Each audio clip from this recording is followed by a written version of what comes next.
Hello, everybody, and welcome to CCA, our Sunday night broadcast here. My name is Falco Flyer. I am joined here with Saf and Toma. Happy Sunday night.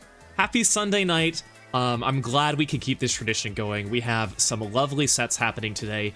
2 Division 6 matchups happening. We have the UF Gator eats Squid versus FSU Ferris State Splatoon, followed by CSULB Blue and Octos Squids United Gray. So a school from California State University, Long Beach, and the Ohio State University coming up next. Saf and Toma, we missed you last week. We had Kian subbing for you. We did a fantastic job, but we are glad you were back. How are you doing tonight, Toma?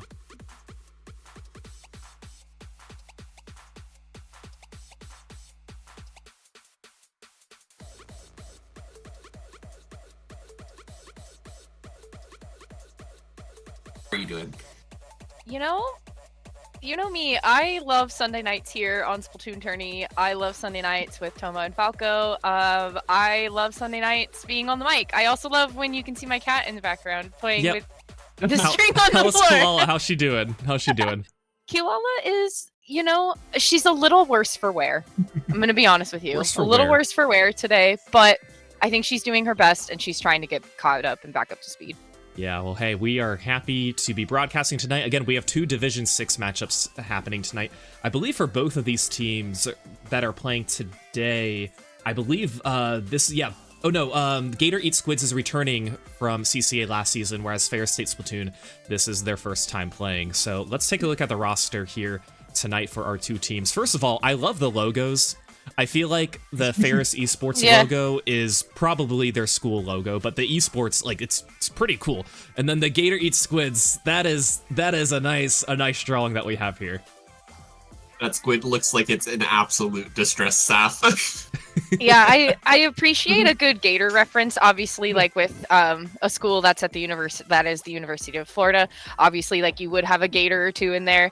So you gotta appreciate it when you see it. But I always like when people try to draw alligators too as well, because I like when people go with different depths of how long their snout is.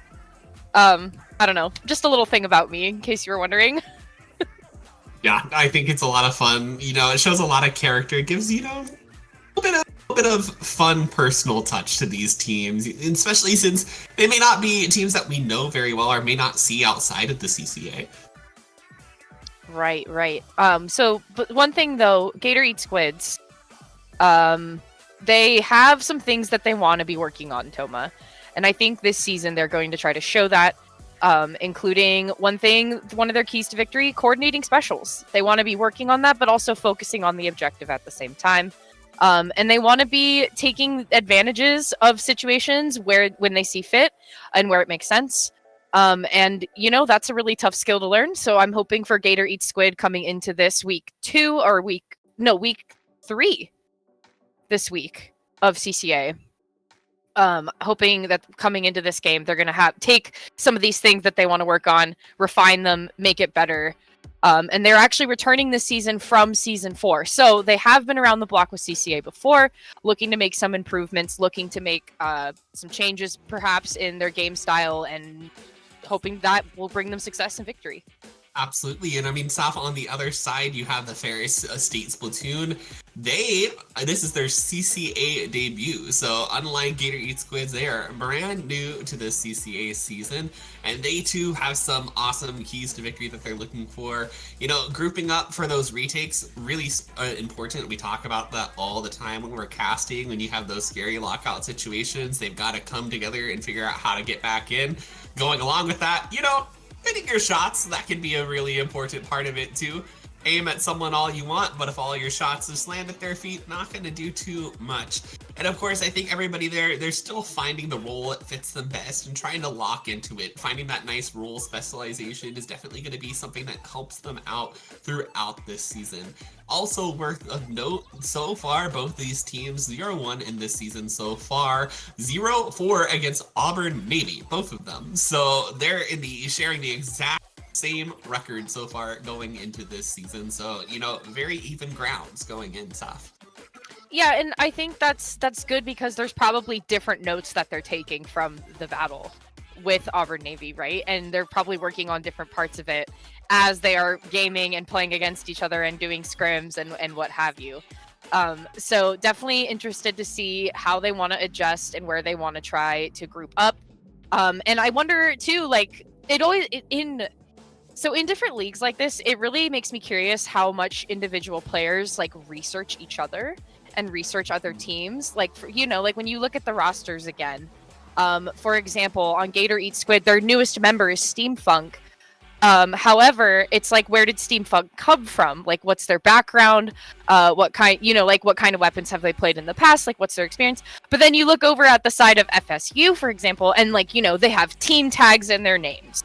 Like, which to me, like, that's a very, like, okay, like, you've done this before, like, how team things go, like, you want to be uniform, you're part of the group, it's community, it screams community when you have your team tag all in your names together like that and appear on a roster. So it makes you wonder kind of like the history of where people come from, how long they've been involved, and where they plan to go next, and so on and so forth. Yeah, absolutely. And I mean, I don't know about you, Saf, but like every Ludi season, whenever I'm on a team, I'm like always digging into my opponents as much as I can. I'm like, okay, let me go figure out, can I find them on Sendo? Can I go see what weapons they can play? Can I figure out how they've done in, recent tournaments that they've entered that maybe I also entered? I'm gonna like scrounge up any like last detail that I can try to find out, because I wanna have that advantage going in. I wanna have be like, hey, I know you, do you know me? Mm-hmm. Exactly. And it's like, I think too, that's why Sendo's becoming like such a beautiful tool. I feel like it already did provide this in a lot of ways, but now with all of the launching with like tournament organizing and like adding all of these different attributes and like being so receptive too of what people want and like what they would want to see with a domain such as this that has all of these resources. I think it's really cool and it's exciting to watch it grow. And I think once people get more and more involved and competitive and like, especially in collegiate things such as CCA, it's cool to like build your competitive resume, and it's going to be neat to see the folks that have played in CCA a bunch like move beyond that potentially, and then like add a bunch of other tournaments or like things that they have done afterwards, or like even if they still want to be involved in it. I know I personally would like to get involved with my collegiate team here where I live, and be supportive of the folks at the university here that have a really, really active Splatoon team. So it's also like one of those things too, like how can I get involved? You know what I mean? I feel like it's like if you're involved in CCA already and you kind of already are in school perhaps and you have a lot of connections, and somebody that's on the outside of that, it's like I want to be supportive, but I also want to know where I can be supportive in real life, in those real life settings.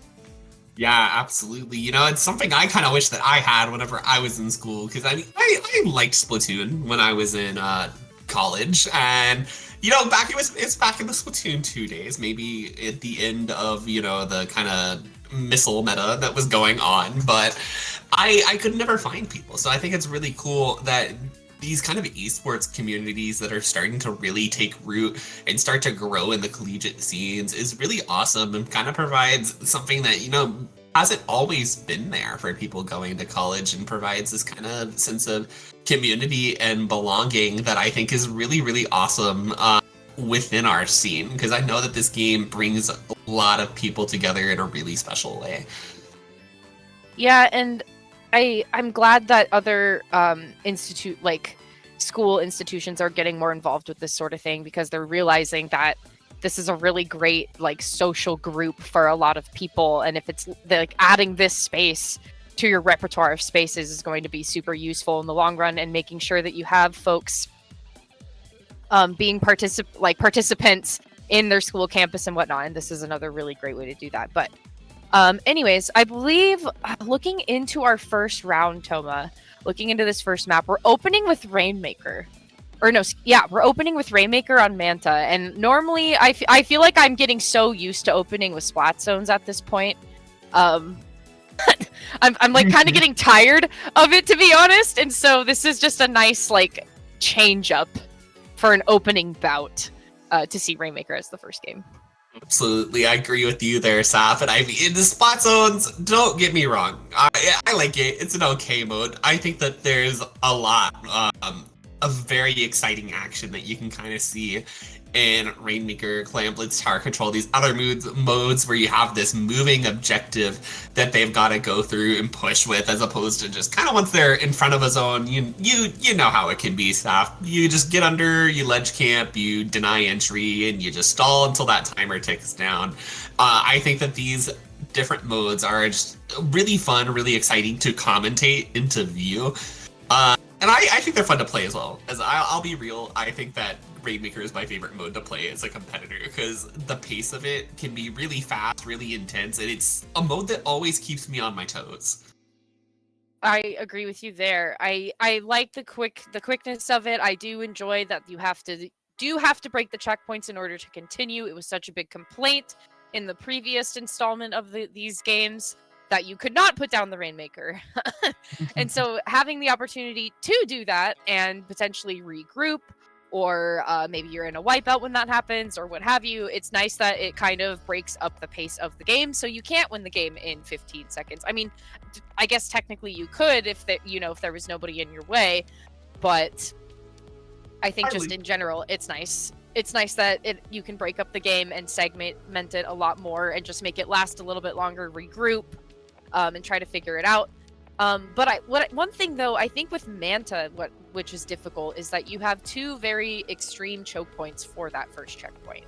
You have two places that have a lot of verticality, that have a lot of high ground, that have a lot of hidden walls, nooks and crannies, for you to be and to prevent any forward mobility. So I think it's challenging to go into this without the correct tools at your disposal, because it can be really difficult to try to push forward, especially when you're getting bombarded with all sorts of specials and bombs and things coming at you. So I enjoy the close combat fights that people have, and so I think here is going to be a good example of where both of these teams are going to really display that. And I like that we can see it with Glugas, and of course I knew there was going to be a blaster in here at some point, because I mean, why wouldn't you? It's Manta. Yeah, I love to see it. I also love to see the C-Jet pick coming out on the side of Gator Eats Squid. That can be really nice. The Mist, I think, is a very underutilized tool for being able to kind of push down and control Rainmaker pushes as well. Right now, you kind of see them, they're going to be fighting out here for mid, putting down as much pain as they can. It looks like Gator Eats Squid right now holding that turf advantage as they're trying to put a lot of pressure up into that bunker where Ferris State Splatoon is. And you actually see Steampunk here going around into their street, trying to get maybe a little bit of a sneaky shark getting there on the drop. And it looks like that may be an easy first checkpoint break for Gator Eats Squid. Yeah, and you gotta appreciate Steampunk taking up the elbow area there in the street, because that's where a lot of that threat was coming from, and immediately that was taken out, unfortunately for Ira there, and they couldn't even get the Inkstorm out to follow up with that, unfortunately, but that's all right. Random is gonna take the time to pick up the Rainmaker. The jump did come in, unfortunately, though. 3 members for Gator Eat Squid are going to go down, so at the 50 mark, that is where the push is going to stop. However, FSU now coming in for the response. You can see Mikey trying to help Roberts, taking up the left-hand side here, but already Steampunk is there to respond and puts them in a situation where the Rainmaker puts them down in the pit. Oh, how many lives is that pit gonna claim before the end of this game, Saf? It's just tragic there. Right now, Gator Eats Squid coming back into mid with full control once again and looking to shark this bunker wall again on the blaster. Throwing that suction bomb, but not quite gonna be able to find the pick, and gonna have to back off, play a little bit more for their life right now as their team rejoins them, but they do have that super powerful Zuka going into the street. It finds two, Saf. Another fight in the bunker leaves just the blaster up on the side of Ferris State Splatoon, and and it's going to face a lot of pressure here right now, but Gator Eats Squid doesn't have this Rainmaker in their possession at the moment. You see that they're kind of scrambling to figure out who's going to pick it up as they still continue to get some picks on the Ferris State, but the Drain is just not moving forward.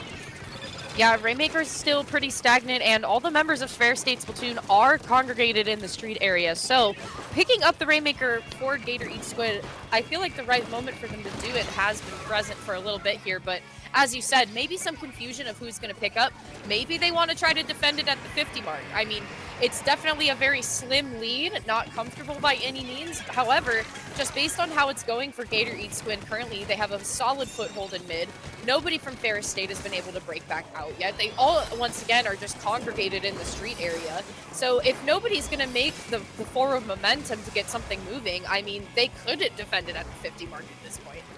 They could, but it looks like they're choosing not to. Going to be getting some more points here on the board, taking those fights. The Machine is the only one up behind that Rainmaker, but not quite able to find the pick as it drops down there onto this right-hand little pit area. Looking for a safe opportunity to be advancing any further to down on the side of Ferris State means that they may have that potential opportunity to. The podium is painted, Saf, and they are going to be able to find the knockout there. There it is. Nicely done. I mean, you blink and you miss it, right? Yes, as soon as they got the opening, they went for it. You can see the trail on the map here on the overhead. Very well played by Gator Eats Squid. I mean, definitely a very stally Rainmaker game there for a lot of it, but utilized it to their advantage for sure. Got a really solid win there, and especially moving into a Clan Blitz game on Robo Ramen, I think this is a really solid foot to be starting on for Gator Eats Squid, and a lot of it started right here in the replay where you had Ira trying to pull themselves up here with the Rainmaker. A nice squid roll there, looking in, and you gotta appreciate when your teammates come in and defend you from the sides. A solid adjustment and dodge by the Machine, and a really good 2 down. That was probably a crucial play there. And I mean, the victory is in sight at this point. And when you make the callouts and you can see all the members of the opposing side that are coming forward at you, you can really calculate how you want to get there. And Arrow did just that. Yeah, and they dodged those suction bombs going off beautifully. The little squid roll to get them back into their color ink. Just really well played there. Waited for the perfect moment to be able to push that. Very well played by Gator Eats Squid there. And I'm interested to see how their thought process is going to change going now into Robo Ramen Clan Blitz. A very, very different than Manta on Rainmaker. Yeah, and I think just based on how the Blaster was playing, I think the Blaster could be really useful here. I think they kept trying to position themselves up really high, really well, taking full opportunity of trying to hold the bunker. I mean, consistently they were contested for it, for sure, but I think that was a really good position for them to take, and especially something like a map like this that's very reminiscent of Muscle Forge Fitness. There's a lot of different like walls and things to be stuck around, and I feel Blaster can be very successful on something like this. Yeah, it definitely can, Saf, and I think that there's those nice pits that you can kind of drop into on either side of mid and wait for maybe, you know, someone to come a little bit too close to the edge and be able to poke them. Same with that kind of high ground. You can kind of see it here on the picture. You've got that little perfect sniping area right by that glass wall. And a nice blaster shot can just take out any sniper or backliner that's placed there. It's a really good position to be able to pressure. I think they should give us access to the bowl that's hanging above all of it. I agree. I want to get some of that delicious looking ramen up there. Yeah, I think you and I need to go eat some soup, Toma. Oh, absolutely. Absolutely. Call it a nice, we'll have a double date night. An outing. Something I want to point out here, the subs on both of these teams are exactly the same. 3 suction bombs and 1 fizzy bomb. Oh my gosh, you're right. I didn't even, that is a lot of bombs, Saf. Oh, that is a lot of bomb for Clan Blitz, but suction bomb is so popular now, and it's so like good at clearing space and suspending time. It's a good time sink. It is the time sink sub in my opinion, because a lot of people wait to move into an area if there are suction bombs present. And it gives you just that little tiny window of time to try to recalibrate and maybe make a different move.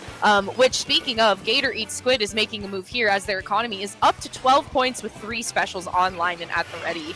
We're still within the first minute of the game, so not a lot of forward movement to be made quite yet, but they have the clams at their disposal and the specials are ready to go. I'm wondering, who are they waiting for? Maybe they're waiting for Cooler to actually officially push themselves in, waiting for that end zap to get that built, because now we're up to the 17 mark. And I mean, Ferris State Splatoon has yet to move out of the spawn. And finally, you can see the ink jug going off and Random feeling comfortable to move in there. The first break is going to be had by Gator Eats Squid. Yeah, they're able to get that clam basket open, but doesn't look like they have too much in the basket to be able to add on to it. Some members do try going in with their clams, but unsuccessfully are gonna just be forced back by Ferris State Splatoon's defense, and now they've got an opportunity to try to claim some place forward if they can. They got this wave breaker online to maybe try to find some members of Gator Eats Squid as they come out. You can see the blaster here throwing it out. Gets that kind of nice wave break or point sensor mark out that it does now, but it's going to be picked off by the zap as they move into and now find another one. You see that perfect aim from the dually is going to be picking one off. You're going to be making another power clam there too for the side of Gator Eats Squid, which is potentially going to give them the opportunity to push here again. You can already see that they're pretty far up that kind of choke point, and they're even going to turn around and find the zap here in the pit. They are taking excellent note of their surroundings. Yeah, the Zap has been really keen on where the flank is coming from Ferris State, and Ferris State hasn't really been able to adjust to that threat yet, as Gator Eats Splatoon now has 2 power clams online. You can see Steampunk is going full speed ahead, unfortunately throwing the ball in there just a little bit short of the goal, but it's okay because there is some follow-up and the basket is opened once again. Look at all 3 members here just grouped up by this pillow and the jump from Random coming in. Everybody is up and online and just trying to break back in, but solid defense from Ferris State here as the basket closes at the 68 mark with a 10-point penalty. But again, look at that. There are those suction bombs just preventing so much space from being utilized, and it delayed Roberts there from climbing up that wall just a little bit and then getting taken down by the triple splashdown. I mean, it's just suction bombs, man. They're so useful. They definitely are, and even though they weren't able to find a pick alone, that Splashdown's extra chip damage was just able to take it on out. You've noticed that Gator Eats Squid is using very well. They've got that Inkjet too to just kind of bombard Ferris State with a whole bunch of explosions from a lot of different sources to keep up just insane amounts of pressure stat. It's been working out very well for them so far, and I mean, here comes the Splashdown. Gonna find 3 here, gonna give another potential opportunity for Gator Eats Squid to find this basket open. As we do see Steampunk coming in here and getting that basket open one more time, 2 more clams to add to the pot. And we do see that they have 7 here, trying to throw 1 to Random to make another power clam, and it looks like they'll be able to score it just in time to bring that total down to 22, and they're still going to try to keep this open, Saf. Yeah, and unfortunately, the clam spawn is really good here for Gator Eats Squid, as 3 of them actually spawned in by that basket area, but Ferris State was unable to really get any hands on them, and so Gator Eats Squid is going to take us into this their second win with a knockout.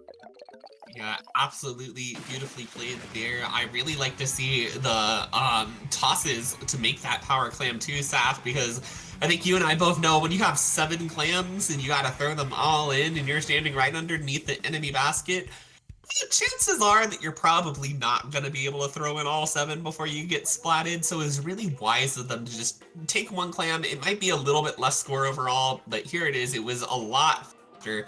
You see on the side there they are throwing them to Random, going to be able to make it. Random's like, oh, I'm stuck in this ink. I need to get somewhere safe. They get up there and they're able to toss it in just in time, and then they were able to just keep enough pressure up here with Random and Era there to just keep enough sure that they could add 1-2 clams at a time until they had enough to be able to knock out.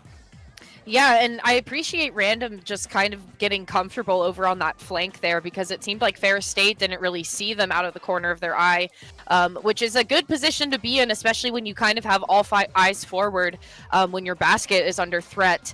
So good positioning by Random there, and just kind of holding that left-hand side there is going to be really important. And it's a good opening move too when you pop the basket, even initially in the opening stages. If you're able to be sneaky enough and just have a nice spot underneath basket, whether you can provide jumps or people throw clams to you. I mean, that was really well received and well played. Yeah, absolutely, Saf. I love to see that kind of coordination that was going on. And I want to point out again, we mentioned the bombs very early on in that. And I think that kind of chip pressure that was going on was really, really important for them to be able to keep up that pressure and try to just keep going forward. You kind of saw that Gator Eats Squid kind of had Ferris State pinned back a little bit for most of the game. And they were able to just say, hey, you know, we may go down, but as long as we throw bombs, as long as we kind of space you out, it's going to be really hard for you to be able to break your way back into mid. And going into a map like Mahi, that's going to be really important too here, Saf, because the map doesn't really have a whole lot of options to get out that are super viable. You've got the straight drop right into mid that's right in front of that little platform, which is protected a little bit by the fact it has a wall in it, but say you throw a suction bomb over that, you don't want to just fall right into a suction bomb. And then the other side, on the left-hand side of your own base, you do have a little drop in front of that little block that you can use to get out, but it's kind of easy to look at. If you've got, you know, that ball point, per se, that's sitting over there, it can sit quite a ways back and just provide a lot of pressure there to prevent you from coming out. So at that point, you really only have the islands on the side is a super kind of safe option. And speaking about safe, I talked about the ball point. We're actually going to see a pencil on both sides, which is, you know, really even scarier right now in this meta, and can really just chip you down, put out a lot of paint, and make it really hard for you to move around. Yeah, and a very extreme change in the sub and special composition too, on the screen, and really the paint as well, because now adding a pencil into the mix with both teams is going to be a game changer, especially with having the orange end zap to follow that up. I mean, lots of paint to have on Gator Eats Squid. A lot of space for the Glugas to be used. I believe that's Steampunk on the Gluga Deco there. But opening bouts and statements being made, Gator Eats Squid were able to get the zone first here. Really good Trizuka by Steampunk there with a lot of follow-up from a teammate, which is always really helpful and useful, because even if you just don't quite hit your shots on Trizuka, chances are you did get some chip damage on somebody, and they do not like you for it, but it is what it is, and you can have a teammate go in and finish the fight. So gotta love that. But I mean, so far, Toma, it seems like Gator Eats Squid are no strangers to zones Mahi. No, they definitely seem like they know what they're doing here, but with one down, it may be the opportunity for Ferris soon to be able to find their way in. But this Nautilus, with that splash down, once again, going to come in here and say, hey, no, this is our zone. You're not finding your way back in yet. The Tri-Slosher is going to be putting in some work, though. Finds two, I believe, still alive here in this zone, just trying to dodge this pencil. Stay alive. They've kept this zone neutral for a while, and there goes the flip for Ferris State. Mikey there putting in a great play for Ferris State. Yeah, Mikey, that was a huge turn of the tables. Now down to the 91 mark for Ferris State. Not quite, not like a ton of points, but still, I mean, just Mikey being able to dance around in that zone and just not take any damage from anybody was pretty incredible to delay Gator Eats Squid just a little bit. Now with a huge penalty on their hands, there's multiple specials online for Ferris State. They want to take full advantage of this to break back out, and there go the chumps. And especially with Roberts trying to push forward with the pencil here and get a little bit more paint down, definitely very useful for Ferris State to get in there. And look at that, Mikey taking full advantage of that too, getting a double pick for the side of Gator Eats Squid. However, a good trade and important trade, I think, for Mikey. Though you have to be careful now if you're on the side of Ferris, because look at that, this Nautilus player getting another great pick there with these splashdowns. They're kind of just now in this dangerous position, Saf, where they're just running forward into the base of Ferris State, not going to be giving up much space at all, especially since penalty wearing down, Saf. It's kind of getting to that dangerous point where they have to find a cap. They're trying to get a pick on the dualies. They're able to find it. Now it's up for Ferris State to try to neutralize this zone in time. Turbo here on the side, taking some fights outside of the zone, 2 down on both sides. Turbo really needs to find this pick fast. Here, Saf, is the neutral zone. They have to paint it over, and just in time, they're going to stay alive in this game right now, Saf. Hedwig was panicking in the zone, and then it camera changes to a really awesome triple coming from Gator Eats Squid. But I want to talk about Hedwig panicking in the zone and using their last Zuka shot just to try to throw some ink on the floor, and it worked. It was just enough to help Turbo out. But still, zone in the favor of Gator Eats Squid. You can see Hedwig once again trying to break back in here and get some more paint on the ground, but just not quite enough really to be useful and to try to change the zone in their favor. They do get the Trizuka out a little bit late, unfortunately. So Gator Eats Squid is still undefeated, taking us to match point. Yeah, those tri-strikes on the zone too were just kind of the, to confirm the win there, Sap, because this zone is small enough that if you're gonna throw 3 tri-strikes, just kind of space them out, make them like a little triangle across the zone. It's really hard to try to contest that from capping, and when you're in overtime, that's all it needs to be, is a fast cap. You don't even have to hold after that. So definitely one of those kind of game-winning specials.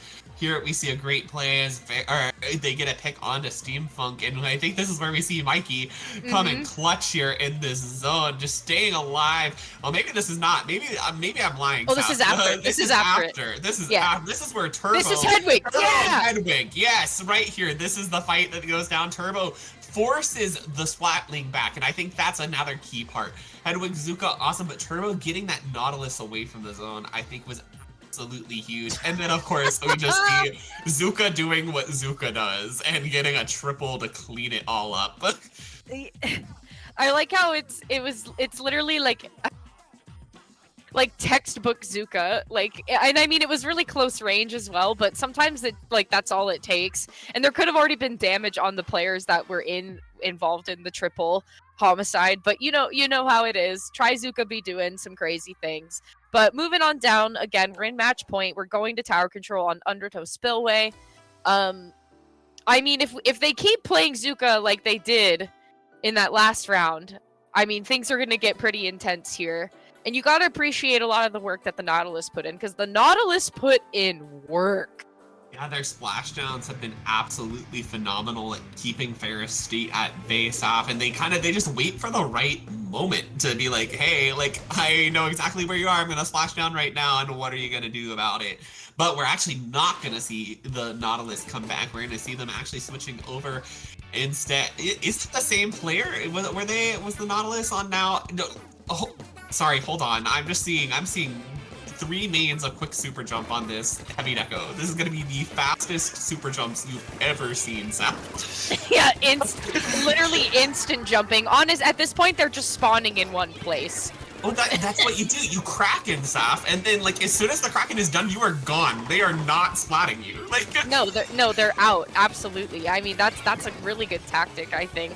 And I would really appreciate seeing it happen here on the main screen, but hopefully we can, as now Gator Eats Squid is going to take the tower in their possession and trying to move it towards the first checkpoint, just inching forward, finally flipping a very small lead that Ferris State Splatoon had. And multiple specials online too. Will this be the Kraken that we are waiting for, Toma? I mean, Ira is on the snipe and they are really waiting and ready.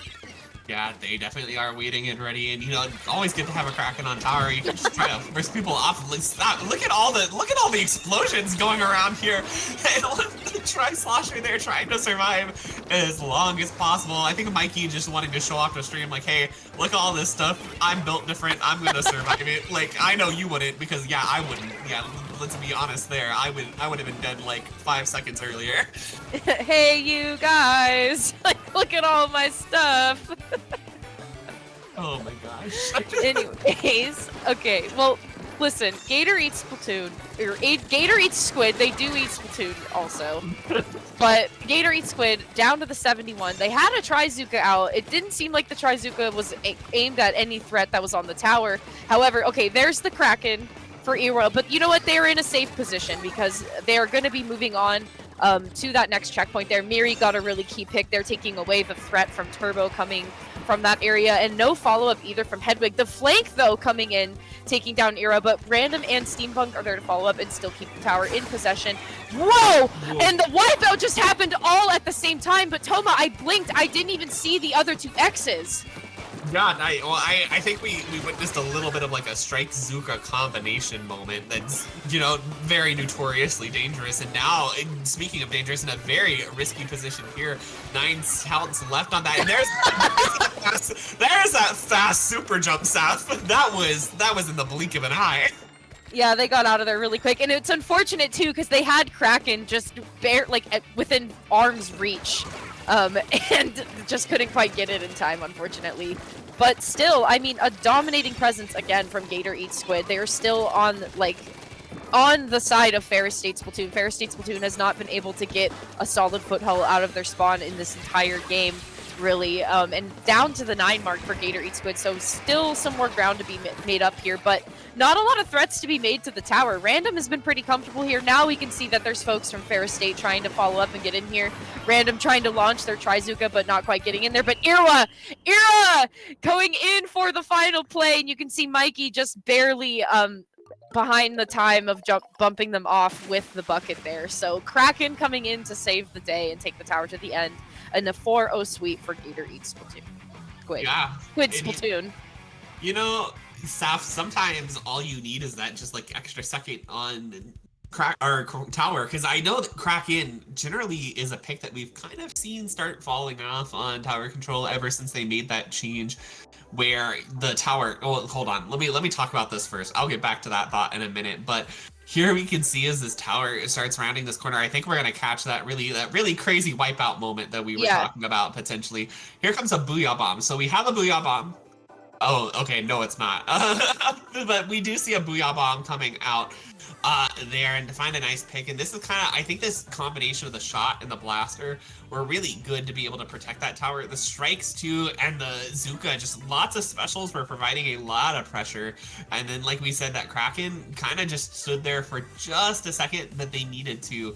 And what I was saying about that, Saf, that nice Kraken that we see here, even though we have the, advanced knockback on it, on tower, sometimes it just comes down to a matter of, 1 or 2 ticks onto that tower, and that's all they needed. That's all they needed here, and it worked out really well for them. They may have gotten knocked off, but who cares? You scored those extra 2 points, you were able to tower momentum the rest of that game to a victory.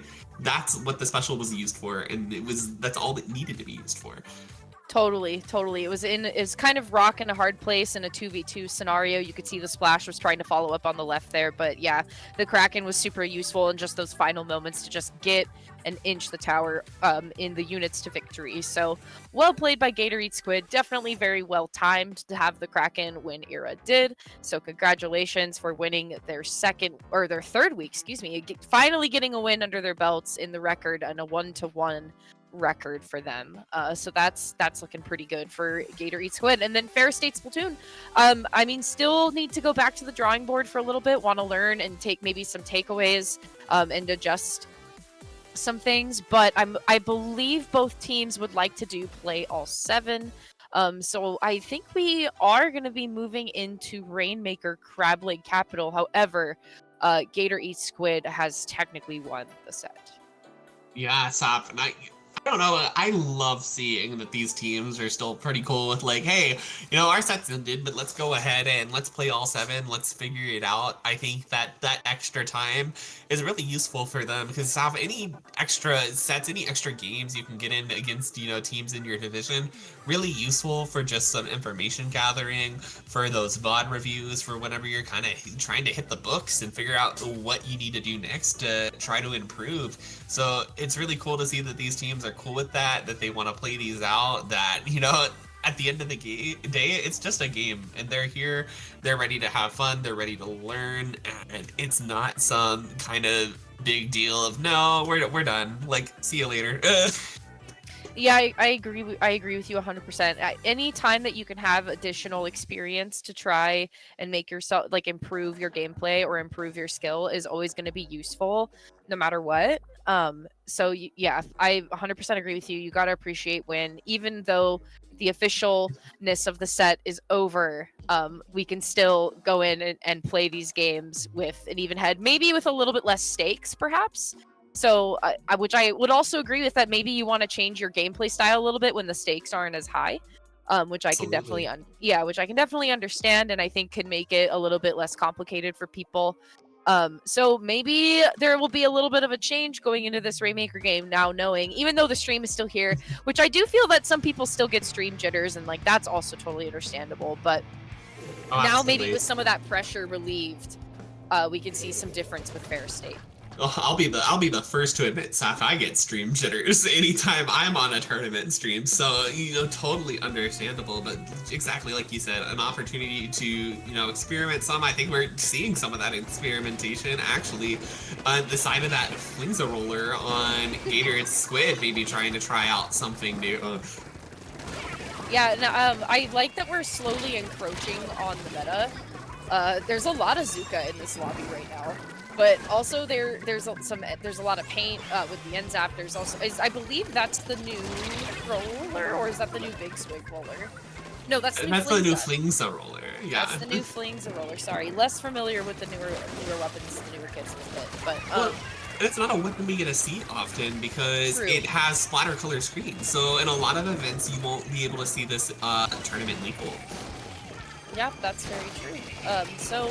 With Steampunk, though, Steampunk for Gator Eat Squid has been doing a phenomenal job, even though they are the newest addition to the team. It seems like they have really proven themselves to be a team player, as Gator Eat Squid has had a really great bout today. But with that being said, the Rainmaker is in their possession. They have reached the 61 mark. There is 2 Zukas, though, on the side of Ferris State Splatoon. And with Crab Leg being as open as it is with these breaks and, knowing that there's a lot of unequal surface and you're kind of just, left to your own devices out in the open like that. As you can see, Robert's getting a nice double pick, maybe looking in for the third one. That's the great thing about Shot is that it's such a comfortable weapon when you put it in the right hands of somebody. Yeah, it absolutely is, Saf. And right now we're going to see Ferris State Splatoon actually going to be going up here for this dunk. But unfortunately, just a little bit short, isn't going to be able to find it. Gator Speed Squid going to be able to defend it there for a little bit longer. But still plenty of time left here in this match. You already see Random kind of stuck there in a corner. Is going to have to back out as Ferris State Splatoon really doesn't want to waste any time coming back in here. They've got a lot of bombs. You see these double suctions coming out from these 2 shots. But Zuka does what Zuka does, and it's able to find at least 1 pick there, and now that's going to flip a lot of her blue for Gator Eat Squid. Yeah, a lot more blue on the screen now. I like that Hedwig is kind of camping in this corner over here, trying to hold this position down, trying to maybe displace with some bombs here. But again, with these grates and having a lot of verticality, you can see Steampunk is going to try to take the high road here. But with having Turbo also being kind of on call behind the pedestal here, it's been really useful for them to be preventing any more push and momentum from Gator Eat Squid. But it seems like we might be having a little bit of lag there, potentially. I'm hoping that nobody disconnects here because as the rules stand, it's already past the time limit. No, well, this is also, if they disconnect at this point, these games are for fun. That's true. That's true. You're right. But right now we see, Steampunk doesn't know that Mikey is behind them. Mikey putting on another little show for us. Has that tacticaler at the ready, choosing to just keep this ledge pressure at the moment, and especially as they're being chased down, trying to survive. Mikey's trying to pull that again. I'm a survivor, but goes down. And now Gator Eat Squid has a lot of room in mid to work with, and it looks like Ferris State Splatoon just trying to hold on to as much turf as they can. So this is still a really close game. Only 5 points separate them at the moment. Yeah, and it's not a very high-scoring game either. It's very close and not very high-scoring. Now, finally, Ferris State Splatoon is going to try to take one more shot at getting themselves up on this pedestal here and getting the barrier broken. Only 1 more point added to the score there, though, as the Chumps come out and displace all the members present of Gator Eat Squid on this platform here. They really got to be getting those bombs in there and getting those specials focused up on this platform, because Gator Eat Squid is only trying to play the long game here and just prevent any more points being taken from Ferris State Splatoon. They themselves haven't really made any forward momentum in the last few minutes. Yeah, they really haven't. I mean, I think this even 61 might just be the checkpoint break and nothing else. So I think that if Ferris State Splatoon is able to find the dunk onto the podium and even just pick it up and move it at all forward, they'll be able to take the lead. But right now, not going to be able to do that in a 3-down situation. Gator Eat Squid going to be picking this up, and for the first time, looks like they might be able to add to their lead here. Playing it just a little bit slow, trying to make sure that no one is here ready to attack them. As you can already see, that point sensor, Mikey is down in that hit, and then there come 3 members ready to collapse in on Gator Eat Squid. But as soon as they do, it gets turned around. It looks like Steampunk is able to find a lot of picks there 8 seconds left on that clock, and Gator eats Squids. Looks like they're just going to be able to pick this up and hold on to it for the rest of the game. Yeah, I mean, at that point, Mikey was trying to do a double take there, getting up on that wall and take Era out in the process, but not quite enough time to do it. But yeah, I mean, at that point, when you find yourself in a stopped wipe situation, I think they were in a good position there to just hold it in the corner. I mean, you can see all of the entry points coming in from the spawn anyways. So I think that was ultimately a good spot to hold at the end. So another win for Gator Eats Squid, moving on into game number 6. Yes, that was a good set there, and it was really close the whole time. I think that we saw a lot of back and forth action there, a lot of strongholds. Right now, we kind of see here at the end. I think this was a beautiful push out from Ferris State, as you see just their defense collapsing to Gator Eats Squid. But unfortunately, I just don't know if they knew that Steampunk was waiting there on the wall for them.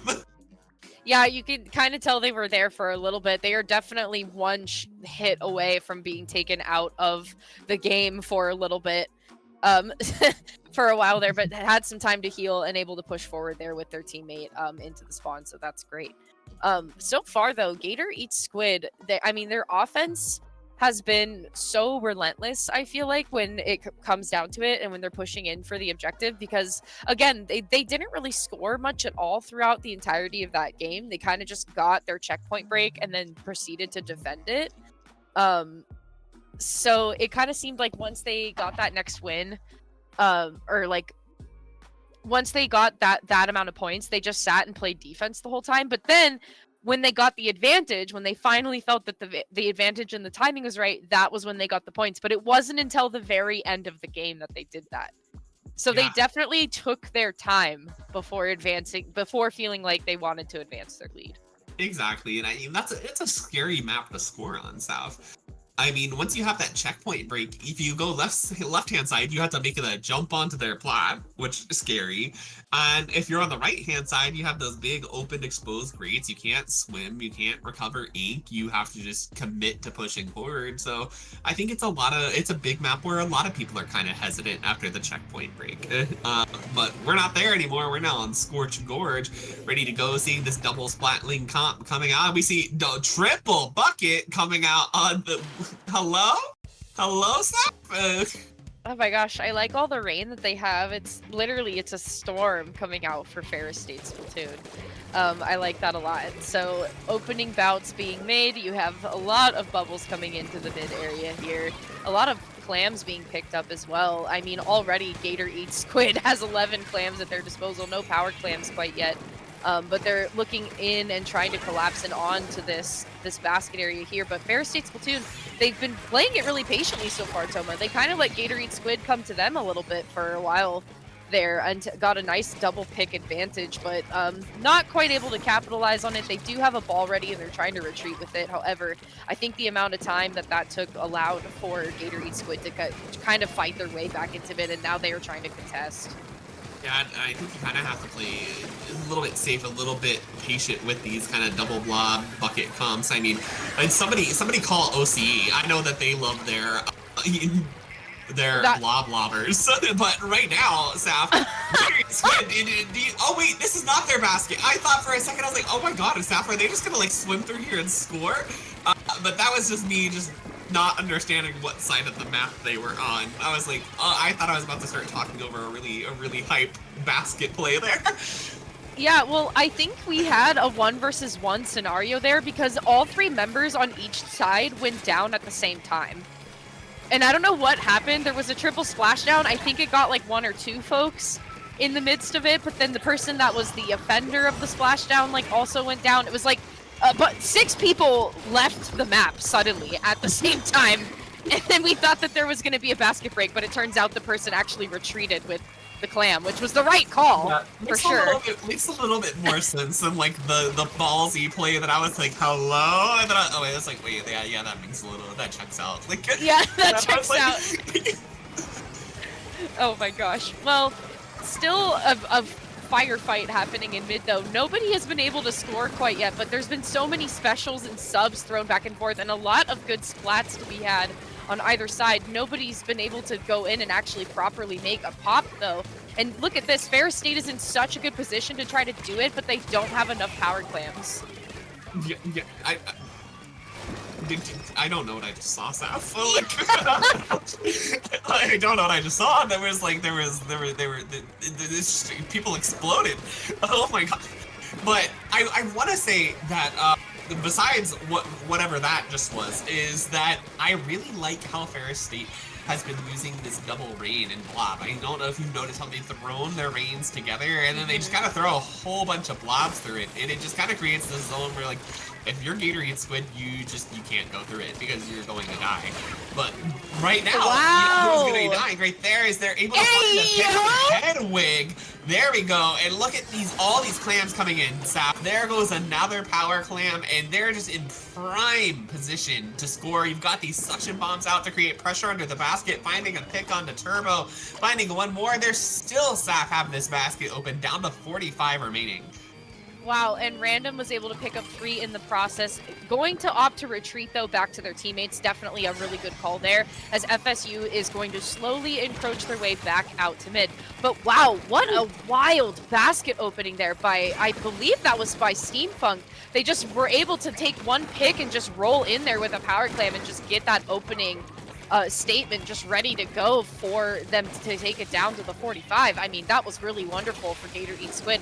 Finally, though, the first score that we were seeing was like 3 minutes into the game, so definitely a long time for a Clam Blitz game to actually get going here. But Gator Eat Squid still has 2 power clams at their disposal. I mean, obviously it took them some time to build it, but I mean, it's not going to be too hard for you to get in there when you have 3 members of your opposers down.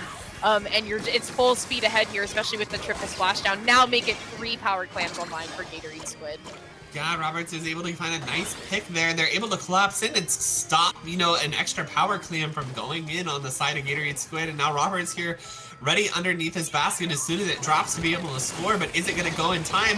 No. Roberts, it is. It's barely Saf going to connect to that basket, but Saf, they don't have enough. It was facing down! It literally just barely clipped that basket. That was like, I think that pixel perfect to be able to open it. Oh my gosh, like, yeah, literally the pixel on the outermost edge of that ball as it was falling hit the basket and got it down to the 80 for Ferris State. I mean, that to me is a victory in itself, because I was convinced that that ball was not going to go the distance, and it definitely did. So appreciate the effort from Ferris State on that one. But again, another solid win from Gator Eat Squid. I really appreciated and enjoyed the opening basket from Gator Eat Squid in this one. Yeah, absolutely. That was so long too without a basket score, which I think you've noticed. I talked about this, the Rainmaker game, and we talked about it, how long it took to find a score here, but these past 2 games have been a lot closer than the games throughout the rest of the set. Here is this beautiful come together. You find that basket open, but look at this defense. Look how the members of Ferris State were able to close in on that. And that stopped basically what could have been a, just knockout situation where they weren't even able to open the basket. And Roberts here, just waiting for that perfect moment. They got scared from this shot coming in. It's literally face down. It is completely face down. Stop. That is literally so crazy. Ugh. That's awesome. One more time for the boys back home. Look at that. Yeah, it is facing down. I mean, it looks like a lot more of it is actually touching, I think, than we initially thought, but still, like, the ball from this perspective looks like it is going to the ground. It is nose diving to the ground. Absolutely. Like, I think if they had been any further back, you would have seen that nose. Yes. I think that Roberts just perfect position there to be able to score, and just good job there. And I need to commend them, like I was saying before that replay started, Saf, is that they have been playing excellently. Look, my little friend here, upside down, approves. My little friend approves of y'all. Because you could have told me that was the right way it was supposed to be. I would have believed you. Listen, it's ears. I can't, you want his ears to be upside down? Those are ears. These are his little feet. Maybe he has 4 ears. Maybe he has 4 ears. Okay, yeah, I get it. But these past 2 games have been really close stuff, and I think that Ferris State has found a lot of their defensive ground. And and kind of figured out what works for them there. We saw the Rainmaker game where basically it was even score almost the entire match. And the fact that it took, 3.5 minutes to be able to break that basket shows that they've really got their solid ground there and kind of figuring out, how to stand, how to defend together. Huge improvement. Absolutely. Yeah, Saf and Toma, especially for FSU, chatting with the captains from both team members, Roberts is the only person who has really played Splatoon prior to the start of CCA. So, there's a lot that you have to learn for this game to kind of propel yourself forward, and they did such a good job. And we mentioned, the games that, didn't really count, like that Clan Blitz game at the end, but they were able to hold their own for quite a bit and able to get a score. And on that Rainmaker game, they were so close to taking the lead a few times there on Crab Legs. So they've got to pat themselves on the back, and hey, they can go uphill from here because this is just the beginning of their Splatoon journey. But Absolutely. We are going to wrap up that set. That is going to be all for this match, but we do have one more game coming up tonight, or one more set rather. That is going to be the CSULB Blue versus OSU Octos and Squids United teams, and these are going to be such fun matches. These are two teams, so California State University Long Beach versus the Ohio State University. Again, this is going to start in about 5 minutes, so you guys don't go anywhere. You are watching oh my gosh, this is not Looney tonight. This is CCA on SplatoonTourney.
Hello, everybody, and welcome back to our CCA showcase. My name is Falco Flyer.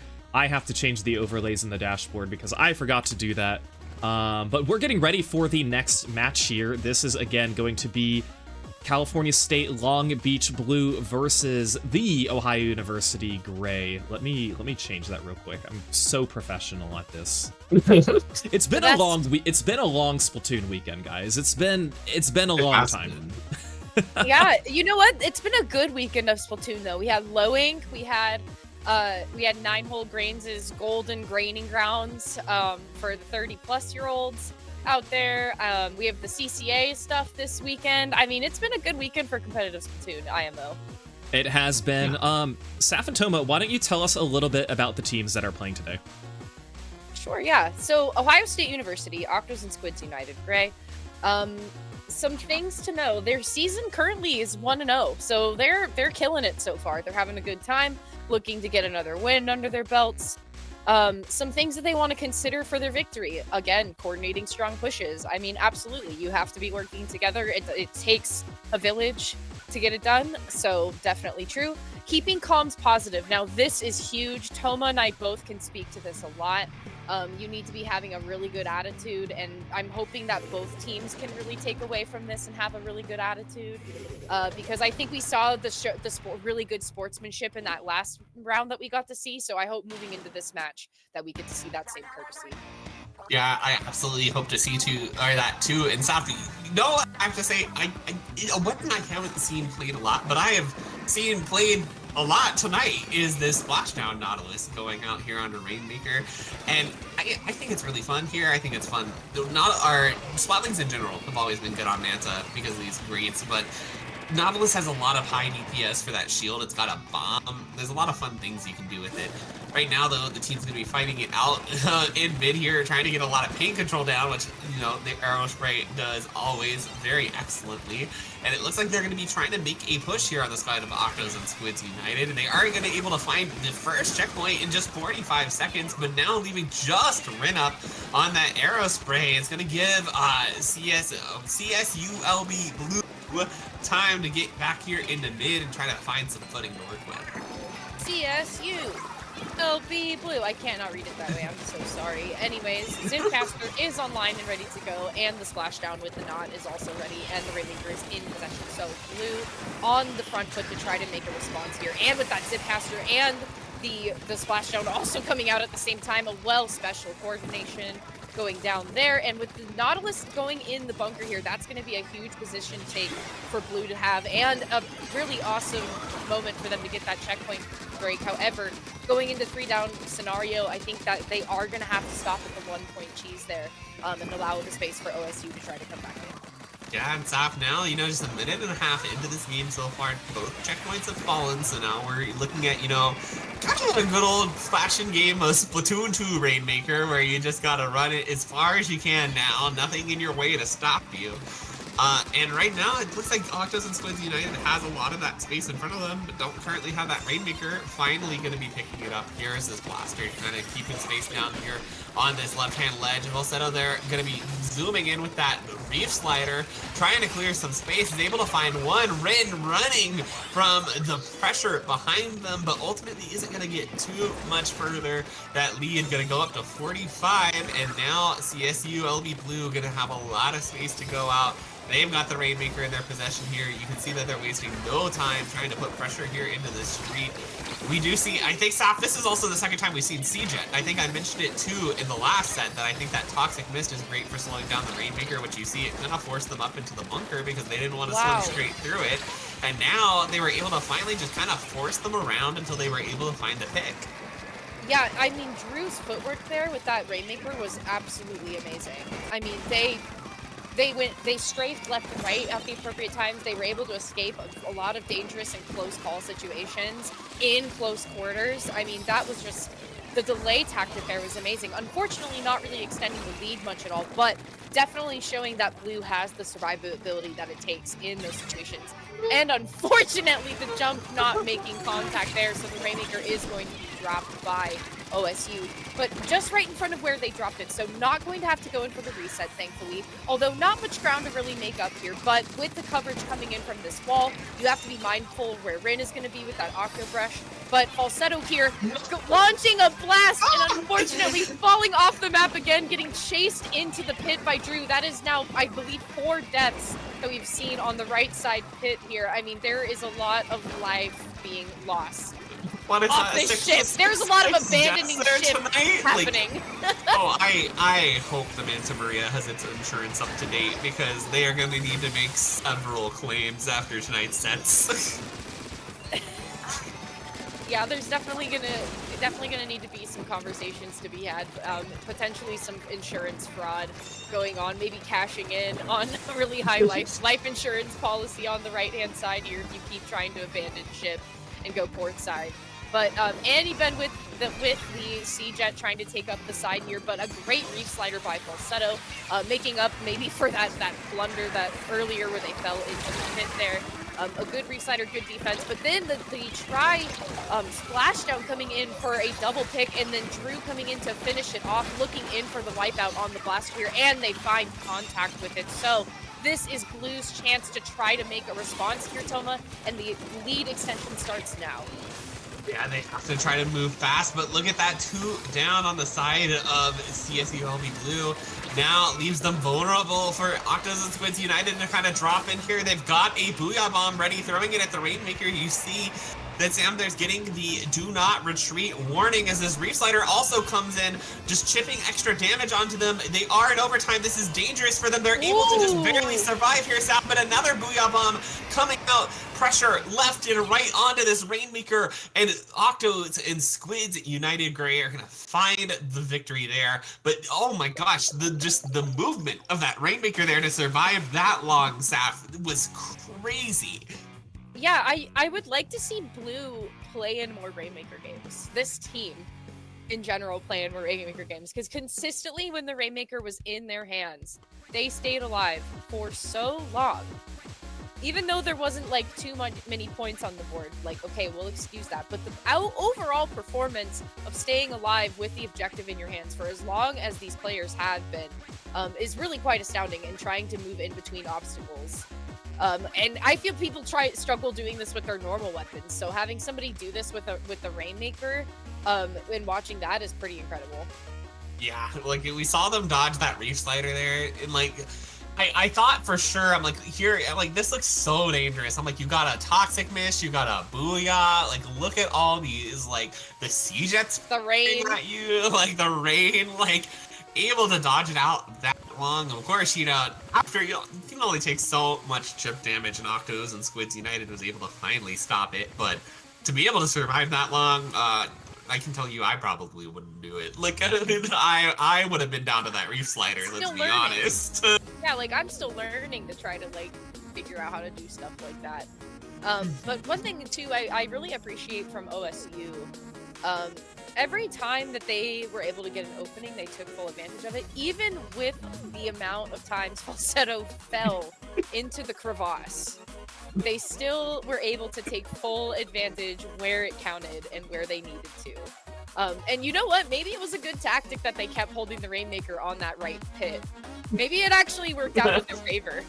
You know, maybe you just like, I'm gonna hold it on the wall. I'm gonna fall off. Like, you gotta stall time. It's gotta be repopped. Maybe it's all some part of like a really like giga brain plan that we just possibly could not comprehend. I think that's the most likely timeline in this whole scenario, and I will not expand any further. Yeah, we can't. It's not for our mere mortal knowledge we can't disseminate that to the masses, Saf. Yeah. Yeah, right. We can't let them know all of our secrets. One thing at a time. For real. Going out here, we're in game 2 now. Clamblets here in our favorite lovely ramen place. Yummy, yummy. We see loading out. We've got, you know, a lot of the same from both sides. I think there are a few change ups here. But what I'm going to be really interested to see, I'm looking specifically at kind of this Nautilus and at the Tetradoles on either respective side to be kind of carving a path to victory for their teams. We got that really great triple splashdown to kind of create space, and of course, Tetra's always good at kind of just zipping in and finding some kills. Right now, 3 down on the side of Octos and Squids United is going to create an opportunity for CSULB Blue here to move forward, but they don't have the clams quite yet. There comes the power clam and the cooler just in time for this push to potentially come together. They just need to maybe find one pick and kind of snake through here, but unfortunately not going to find the dunk. But will that splashdown save it? It looks like not. It actually looks like it's the wrong color splashdown because the Nautilus still has splashdown. I'm just realizing that, hey, that blaster has splashdown too, so we are seeing 2 splashdowns first half.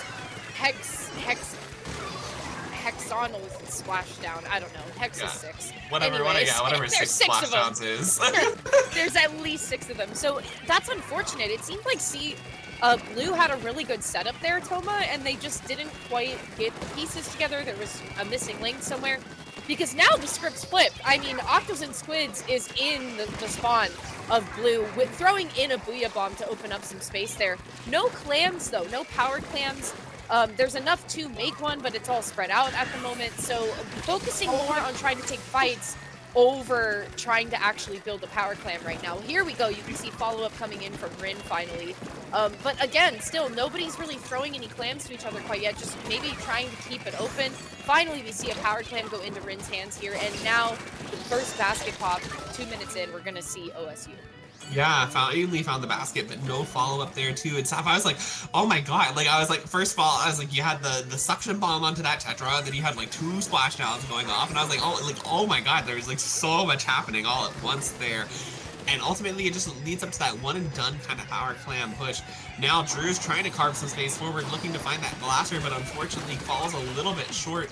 With Sam there to follow up, get some more on the board. They have 2 clams left to grab, just 1 more now to be able to make a power. And it looks like they have a power up from the behind as well, so this could potentially be a lead swap if they're able to get that pressure forward.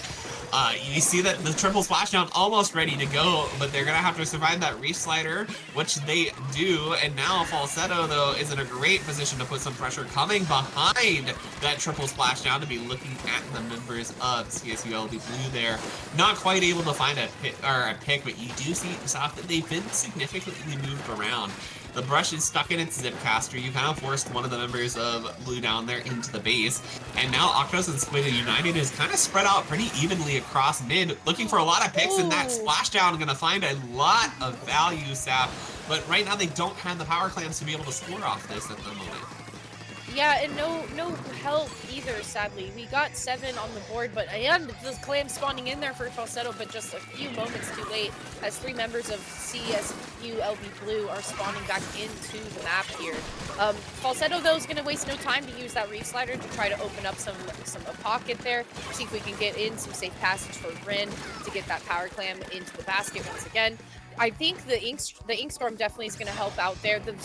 Unfortunately, the throw was a little bit short, but luckily Annie is there to follow up and break the barrier. But still, CSULB Blue really quick to respond as 2 members of OSU go down. And the basket is going to find itself closed at the 67. There's only 1 minute and some change remaining here for CSULB Blue to try to make contact. You can already see, I think that's Falsetto that's there by that glass wall that was just providing a lot of pressure, and Falsetto's doing exactly what I said at the beginning of the game they needed to do.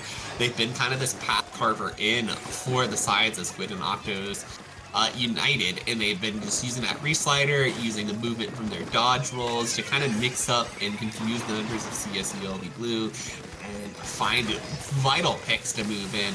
Here again, we see a triple splashdown going off from that blaster, and then 1 in return from the Nautilus. But Falsetto just expertly backing up and then saying, hey, I'm going to reslider in right after, finds 1 pick, and is now holding this upper corner here, trying to provide a safe path in for Rin, who has a Booyah Bomb to boot. We may see if they're going to use that here to try to get the rest of the way in. Looks like they're maybe opting to save it here for just a minute. You know, definitely not a bad idea, especially since if you are CSU LB Blue, you've got to come out of your own spawn. You've got to get that power clam all the way across the map. It definitely still is possible, but now Rin is going to be using this opportunity and trying to get in, but it's going to be picked off. Staff, now in overtime, this is the opportunity for them to make a play. Yeah, and I like that Deliva is pushing up on this left-hand side here. There is 2 members in the call-out on that left-hand side, and one of them, unfortunately, falls into the trenches, using the triple splashdown to try to save their life. However, not enough time. Time was not on their side to try to get something going. I really wanted to see that come to fruition, Toma, because I appreciate them using the panic special to keep themselves alive. But to kind of backtrack on this game, I would really like to talk about Falsetto's route for the reef slider that they have used twice in this game, because it's extremely calculated. They had to go in between and pincer themselves in between so many obstacles for it to make contact. I'm just like honestly astounded by it. I'm not sure if we have a replay of it, but I really still like the delivery from CSULB Blue in trying to go and make their first basket pop. They go into overtime. Deliva has the ball. The tri-strikes are coming out and trying to carve a pathway into the opening of that zone. Deliva opts to take the back of the glass, though, which is a great defensive position for allowing your teammates to come in, especially a lot of damage from the zip caster there. So you gotta appreciate that from Drew, and forcing Zoe to have to back off and jump down. But still, just time not being on their side there, I appreciate Deliva using that survival tactic with the triple splashdown there to keep themselves alive, even though that they just didn't have quite enough time to move the ball forward. They had all the pieces lined up, though. Oh my, and Saf, that was one of those things where I think that if you just had even like 3, 4, or 4 more seconds, that you may have seen a completely different ending to that game. It's one of those things I was like, oh, I wish I could have seen it, like, just, you know, play out a little bit longer. I want to know if that was gonna work, because yeah, Loki, I did not think that they were gonna survive that. I thought that, oh, you're in a booyah bomb, like, it's Jover for you. And then they landed, and I was like, wait, they're alive, they're still here. And then I was like, I'm gonna grab the timer. I was like, oh damn, like that would have been, been really cool to see the end of.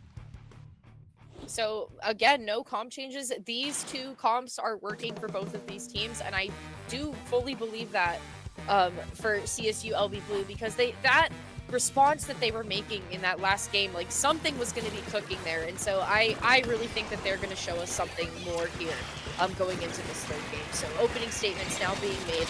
The zone is going to go into control of OSU, and that was a major pick by Falsetto there, taking Drew out, because Drew had a really prime choice flanking point there, getting damage onto 3 different people. They definitely did. Now, Saf, they're holding such an aggressive position here. You know, Falsetto's pushed up here really far, looking to just kind of skirmish and keep people at bay for as long as possible. They got that reslider. Unfortunately, not going to find any targets. Going to go down in that startup. But 3 down on the side of CSULB Blue. They weren't really able to break back out in time, even though you did see some members of Squids and Octos. The chip damage that any of them did, the rest were able to follow up on. Now we're reaching that really dangerous potential knockout territory. Saf, 25 left on the counter.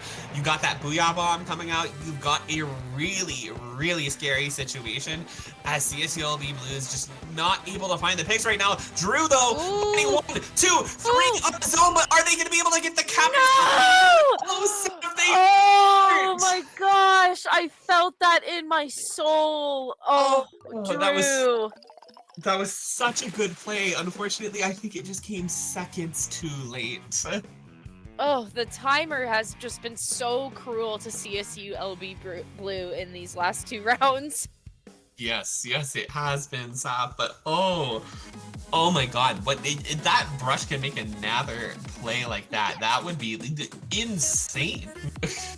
That's what I'm saying, dude. I think that they are on the cusp of something really good here. I really do, because they keep pulling out these solo plays, and once they just get those solo plays to be in a more comprehensive package, things are going to be so good for CSULB Blue. And I just feel like we're watching them grow live. Yeah, honestly. I agree 100%. Like, you know, maybe if that splashdown had been a little bit more forward, maybe you can find the pick onto the blaster, and then you come around and you pick the other people, and you're able to turn around and ink that zone in time. But yeah, look at this, Saf. Even the bombs, I think, go off right at the end. It's able to neutralize it, but it's just not fast enough. Just seconds. A cruel timer for CSULB Blue. But OSU, though, looking full full speed ahead as they are in a 3-0 scenario. They are taking us to match point, and they are undefeated so far. And undefeated so far in their season. So are they looking to try to knock CSULB Blue down a peg here and put them into the 1-to-1 scenario and put themselves in the 2-0? The next game here, we're looking at Undertow Spillway on tower control. And I think, again, if Drew sticks with this brush and the Zipcaster, I think they got to stick with that. They got to stick with those tri-strikes. Those have been so helpful for gaining advantage and like gaining a good opening or carving a pathway. I truly believe it. I believe CSULB Blue has got it. Yeah, I do too, Saf. Like, with the games that they've been putting on, the performances, we're going to see the blob lobber, Saf, coming out ready to lob some blobs here in Undertow Spillway. Oh, this could be good for them. It's going to be a lot of paint down, a lot of pressure onto that tower. But on the side of, CSULB Blue, we're just seeing that same comp. It works out well for them, and why change it? We've seen them so close to really good opportunities here. Right now, they're going to find a pick onto Falsetto. Going to be moving in, trying to get a pick onto this tower, and they do. They find 2 down. The rain does come out, but here comes Drew there. Going to potentially, yes, they do. They find a trade there at the very least, leaving just that blaster up, able to defend that first checkpoint. But it looks like, was that a break? I don't know. No, it was not a break, just barely. And you see that CSULB Blue is still here, just trying to continue this. They're throwing everything they've got at this tower, but Ren's got a Booyah Bomb to throw at it as well, and they're going to be restarting that progress too. So unfortunately, not going to be finding the break here. Yeah, but just seconds away from getting it, but maybe OSU can make a response and try to get a break of their own. But not when you have Drew flying in with their Zipcaster here and landing square on the tower, throwing it down a bunch of ink. Unfortunately, it seems OSU is good at finding their space and allowing Drew to put themselves in that position because they take them down in the process. So, again, the tower in control for OSU. It's kind of just been chilling out on the spine here and just a very, very hearty exchange of specials from both teams until somebody can find contact. But I think finally OSU is able to make that first checkpoint break. They're looking forward on to checkpoint number 2 here, but CSULB Blue is not really giving them a lot of space on this left-hand side. Oh, they're not. Look there, Drew gonna look in and find 2. Just Ren left up in that Booyah Bomb. And that's going to be the full wipeout. It's just Drew. Just Drew left up, who looks like they may be able to get a free checkpoint break. Is going to be providing in some jumps to their team. Going to be Zipcaster. They say, hey, I see your jumps coming in. I'm just going to get some space forward with the Zipcaster. And now they're in here trying to fight Falsetto. Unfortunately, they do go down. But you've already got the Nautilus looking at Falsetto, too, is going to find the pick off on them. And now, you're once again in a good position for CSULB Blue to potentially make some plays. They just have to dodge this triple splashdown and try to get just a little bit more space, which it looks like they are going to try to do if they can pick out Falsetto, but Falsetto is going to win that engagement there. And now kind of back to this neutral game once again. Yeah, Falsetto has been just an absolute menace to CSULB Blue's defenses. I mean, they are able to get so far forward and push themselves into the trenches of CSULB Blue and find safety in doing so. And their reef sliders, I mean, my goodness, have been so calculated. Here comes another one going in on the tower, but Drew trying to follow up in the process with their Zipcaster and chase them out. And look at that, some tri-strikes too on the side to try to force them out as well. Drew, though, unfortunately getting taken down by a rogue auto bomb there as Falsetto tries to take in this right-hand corner here, being pushed by Sunny.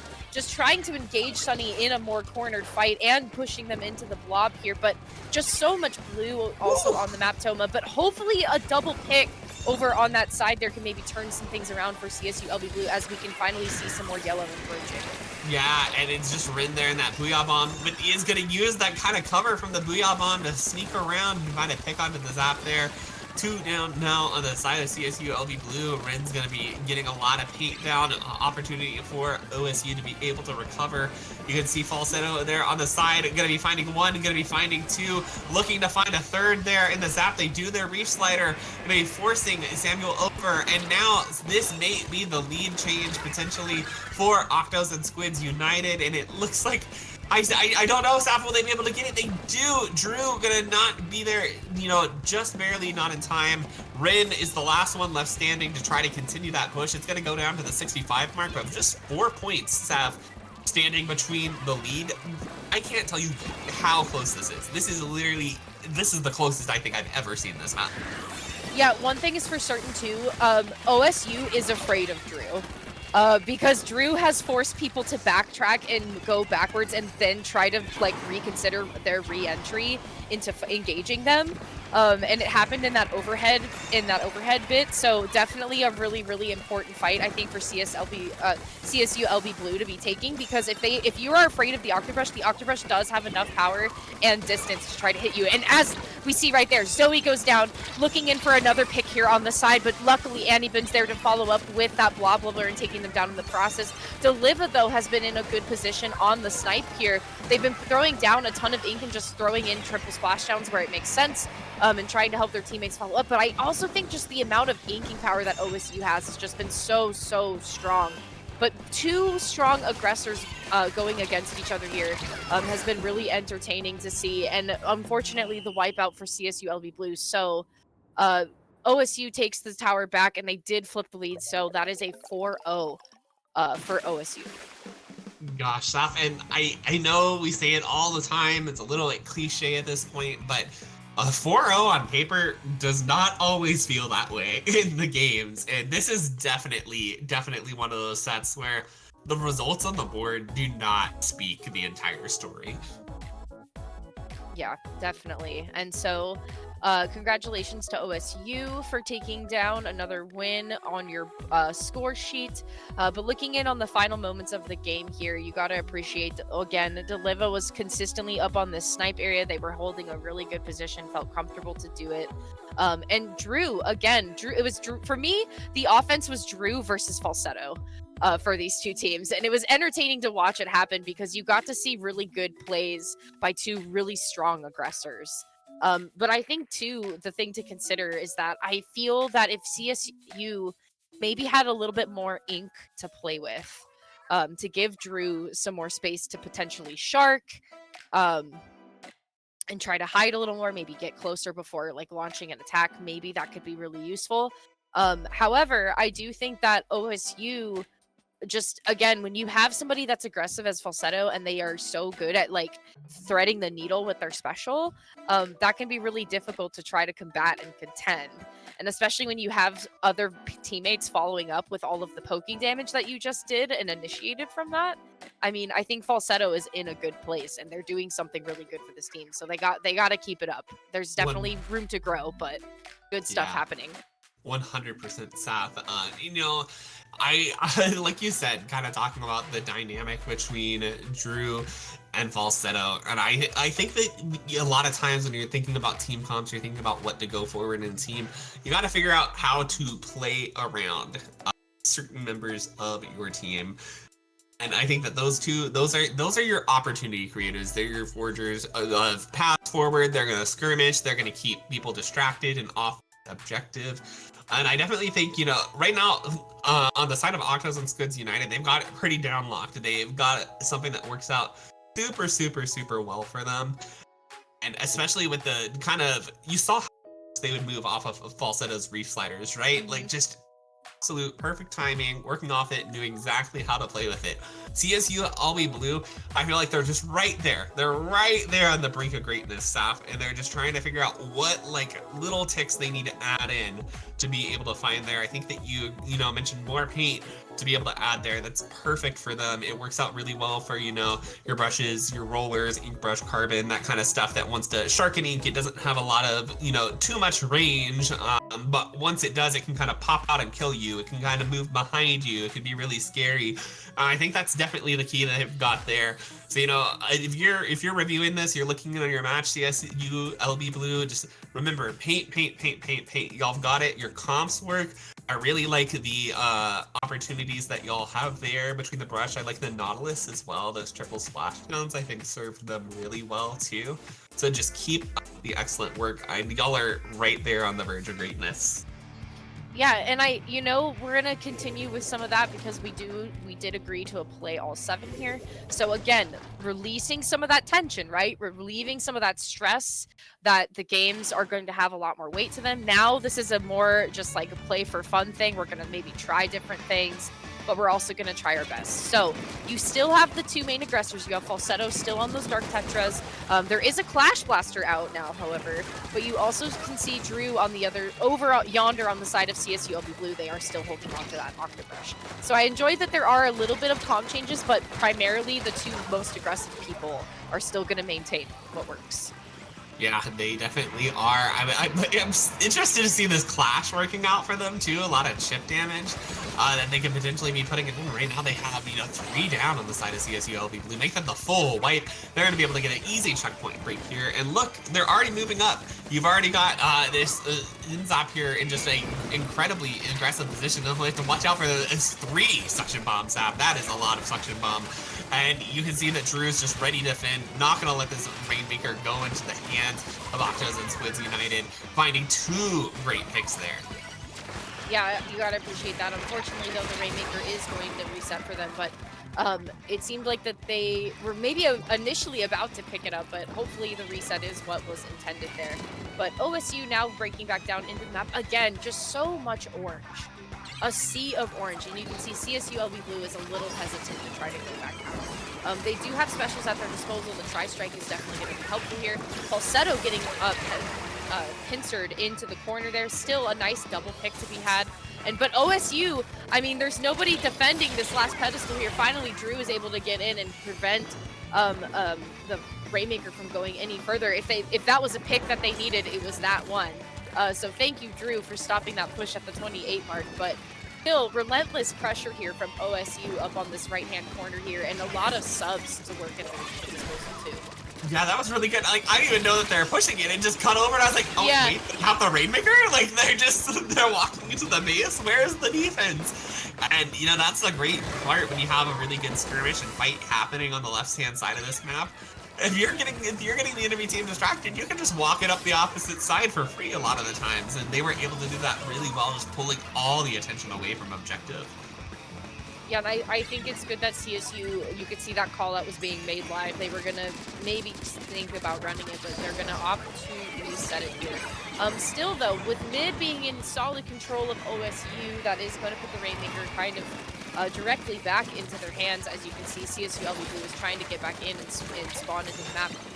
Good escape, though, coming out from Drew on the Zipcaster here, looking in for a pick on the Aerospray, and they do get it. So a 2 versus 2 scenario. As you can see, they are trying to push the left-hand side once again. The triple splashdown coming in, but not quite making contact with Falsetto, as Falsetto is trying to run across the great area here with some follow-up from Zoe. But still, they are taken down in the process, almost to the 24 mark. But I don't know if they're going to be able to push much further here. As you can see, OSU is looking to retreat. Yeah, absolutely. It's happening now. Look at this. Here in the pit, you've got Falsetto there just waiting for the right operator. This actually, wait, I'm lying. This is not Falsetto. Different dualies. This is W here moving in on this corner, trying to just keep a lot of pressure here onto the Rainmaker. I think might take the dualie fight. Does not choose to. Instead, going to be opting to just keep a lot of pressure on this Rainmaker. And it actually finds, I think that was a curling bomb kill of all things, just rolling out and finding a nice splat. And it looks like they're finding that the Flash Blasters too.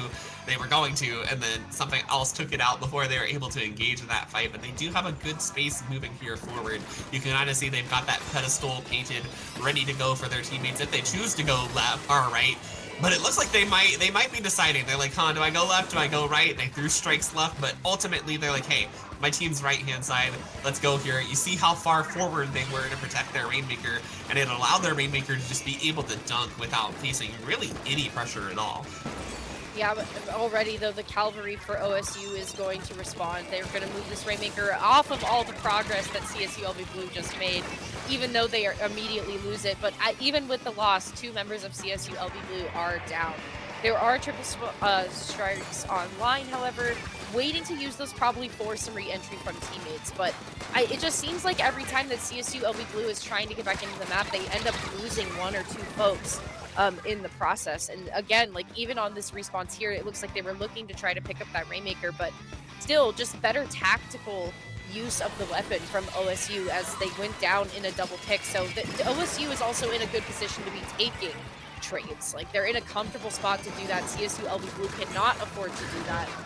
But they also don't have much space to work with either because there's just not a lot of ink to be had. So, I mean, just adjustments. There's so many little micro adjustments that could be made, but it's like you said, on paper, it's a 5-0, but like CSULB Blue has so many good tools at their disposal. And they are working with them. It's just you want to see them come together just that little bit more, that one extra tweak. Yeah, you gotta wait for that just right extra moment, and I think that, you know, it's right there within grasp. Right now we see on this replay, well, we're gonna see the splashdown on the replay. That's what we're gonna see. But I think that in this moment you saw a lot of good opportunities coming out from both teams. I want to point out the good things on both sides. So first of all, on the sides of Octo and Squid United, that I think that I called it out earlier, the skirmish on the left-hand side while they pushed it right was absolutely textbook. Pull every, you know, buddy's attention, everybody's focus away from that objective so it can just proceed without, you know, any sort of hitch. On the side of CSULB Blue, I really want to shout out, I don't remember the player. It starts with a D. It's the dually player that was there. Is it on here? Oh my gosh. I thought it was like Delvia. It's not on here. Is this a different name? Delva. Yeah, Delva.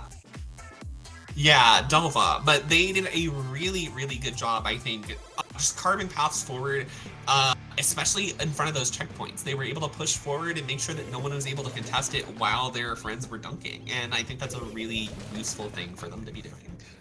Yeah, I 100% agree with you. I think that there is a lot of good team play that's been happening. There's a lot of good individual plays, but I think it just has to be tied together in one comprehensive little package. And I think that CSULB Blue is on the right track to be doing it. So opening bouts here, again, it's Clam Blitz. So you really want to be waiting for your advantage before you want to be making any sort of big money moves here.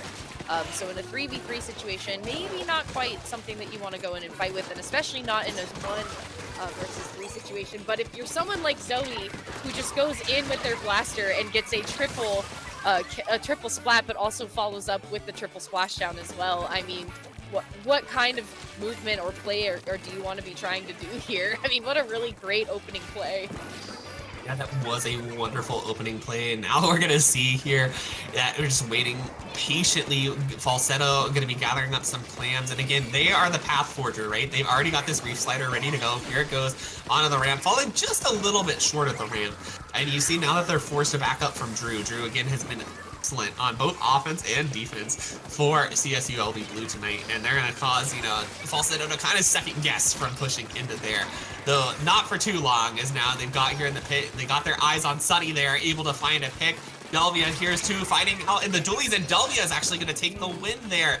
Now keeping this area locked down for CSULB Blue. Rin is going to go down as well, and this may be a good opportunity. You see that they're very close to a power clam. Delvia just needs one more, but they do need to find a few more picks to go forward, and unfortunately the inzap going down is going to cost them quite a bit of space here. You see the jump out, but the ramp is still here under control of those reef sliders, Saf. Oh no. Oh, that's so unfortunate. And now you see this map flip blue super fast, and you've got that splash out under your basket ready to go. But I don't think they realized they dropped the clam, Saf. I don't think they did either, and it fell down so far, but it's okay. Falsetto's here to save the day and eventually get you the pop. So some follow-up too to be had, and still 3 members down. CSULB Blue is nowhere to be found except for Delva around this basket area here, and they're trying to hold it down. They're trying to throw in some ink. There we go. There goes Samuel. There goes Drew. Finally, we're chasing the hens out. We're getting them back out to pasture. We're doing some sheepdog tactic here, and finally herding away from the basket down on the 47 mark. There's definitely still plenty of time. 2.5 minutes is plenty to work with here for CSULB Blue to get something going, because they definitely have proven that they can get the economy in their hands, for sure. They can get the amount of clams that they need. They just need to build the power clam quickly and then make it into step number 3, which is making contact with the basket. But now, with 3 members down of OSU, this is where you would want to be doing that. And there is someone there, Delva, again, with 7 clams at their side. They're waiting for someone to throw them the clams. Finally, there we go. You can see CSULB Blue making contact and getting a nice double splat. Make it 3. This basket is open and ready, Toma. We just need the tools to be working with it here, and hopefully Drew can help us keep it open for just that little bit longer.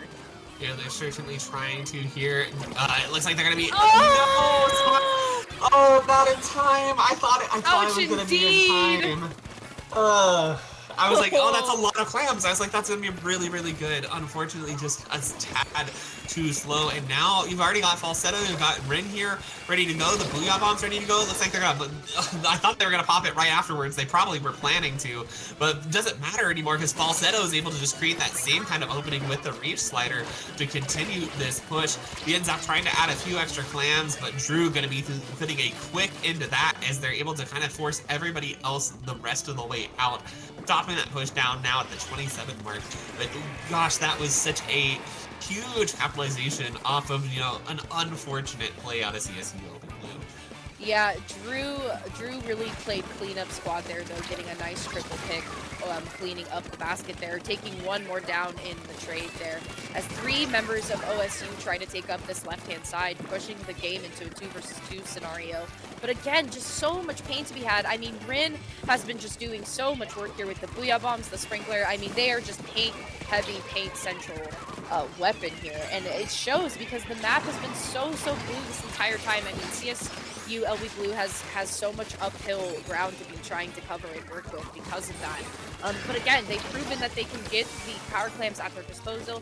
Delva looking to do the try splashdown, but unfortunately going down in the process. They have to save this power clam here and just try to hold on to it and not lose any foothold that they have already. But here comes the cavalry again of OSU. Pushing them out, and you can see Anibin now has a power clam and taking down the only defense in front of the basket there for CSULB Blue, and taking this Clam Blitz game almost in a knockout, getting pretty close, but definitely some good basket opening pushes there to be had. Yeah, absolutely, Saf, and like, oh my gosh, it's so close. And like these can basket opens, the extensions by throwing in clams, come down to just a matter of seconds, a matter frames. And unfortunately, somebody said it in chat. I think the timer has been the biggest enemy. Oh my gosh, enemy number 5. Tonight. It's been player 5. Truly, it really has been. Here we see a suction bomb taking out Delvia there as they are in that peak of the splashdown. It's just unfortunate how some of these come together, Saf. You see that they had so much space to work with, but Octos and Squids United just kind of collapse in on them and are able to win those 1v1 fights. And then once you're down in this situation, what are you going to do? There's not a lot to do. And then there's just going to be able to open up that basket right as the timer ends and just end overtime immediately. And I appreciate that Delvia was there to respond as quickly as they could be to try to shut down the oncoming threat. But again, Anibin just already had the clams at their disposal. They were already ready to go. They were solo, and it really did just come down to that 1v1 interaction. I think that we could have seen CSULB Blue maybe take that overtime fight a little bit further had there not been that one person there. So moving into Splat Zones now. We're going into the final game. We're moving back into things that felt comfortable and worked for us, except for Zoe. We're going to be making a change here for Zoe and bringing out the ZNF splatter scope, but also Falsetto we're seeing for the first time change off the Dark Tetris into the Light Tetris. So they are going to be doing a little zip casting action of their own. So we have Zipcaster versus Zipcaster on our aggressive players here. Yeah, we definitely do. I think Zipcast is such a fun special stuff. I mean, we've seen Drew use it excellently, but I think it's cool when you just see somebody Spider-Manning themselves across the map and finding really, really awesome picks. And I think it's really cool too on the Tetris, because Brush gets to zip in and just fling paint from above. But when you have those dualies who like land and then they suddenly roll 4 times towards you and they just close that distance really fast, it can be really scary. Right now the fight going out on the zone though, as just a lot of pain is trading. They're not able to find the neutral yet, but there finally goes the flip for CSU at LB Blue, and they're able to just try to get some space forward. Delvia here trying to get as much paint down as possible and get as much as they can towards a splash down before going down, but the sniper looking and picking them off just in time. Though Saf isn't going to be fast enough for this lead change, as we see it's about to go, and there we see the lead change happen. One does go down on the side of CSULB Blue, but they flip it over immediately. And now they've got one of their members behind, trying to get the pick onto Falsado, but they turn around, they're like, nope, you're not going to get me today, Saf. Yeah, and I appreciate Drew trying to make a little bit of effort to come in, but still, the flanking power coming in from CSULB Blue. Where has this been, Toma? I mean, there was one on the left, one on the right. The tri-splashdown came in. There's the cooler as well.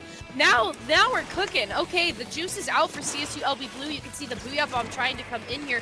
But when you have Delva and friends up in on the court area here with more juice at disposal, I mean, look at this. OSU is completely bottlenecked into this back left-hand side here. I mean, they're trying to throw out specials. They got Cooler out, they got Booyah Bomb out to try to create an opening.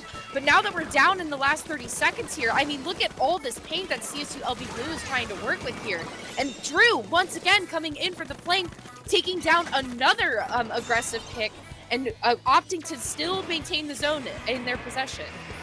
Yeah, that Booyah Bomb was able to stall CSULB Blue just a little bit and put a nice penalty on them to kind of give a little bit more space for Squids and Octos United to work with. But you can see that they're already 2 down again. That Booyah Bomb looks like it may buy a bit more time as it finds the recap once again, but Drew's already there, applying a lot of pressure. Gonna find 2 down, but Rin does pick them out. Rin is the majority of Squid and Octos paint, so they're going to be able to hold that zone solo for at least a little while until these tri-strikes come in to combat it. 2 minutes left in this game, Stop. This is very back and forth, but this is a completely different CSULB Blue team than we've seen for the rest of the set. Drew clutching up the rest of that kind of staggered wipe, pushing into their base to see if they can stall just a little bit more time. Not able to find additional picks, but it definitely slows down their re-entry into zone. Finding a pick on the falsetto, looking for one more. Make it three. Not quite. Rin gonna save it there, but it looks like Delvia's there to follow up, just killing a little bit more time. They're almost through this penalty staff. They're going to be farming for a Booyah as fast as possible to try to flip the zone as CSULB Blue is now through that penalty completely. There's the cap for them to buy them a little bit more time in this game, staff, but wow.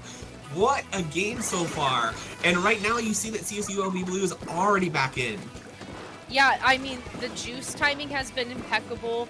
Drew's zip casting abilities have been very good. Delvia has had really good splashdowns throughout this. I mean, this is a completely different team than who we saw in that very first game, Toga. I mean, again, the growth is quite literally happening right in front of us. Again, this penalty is about to be chipped away at.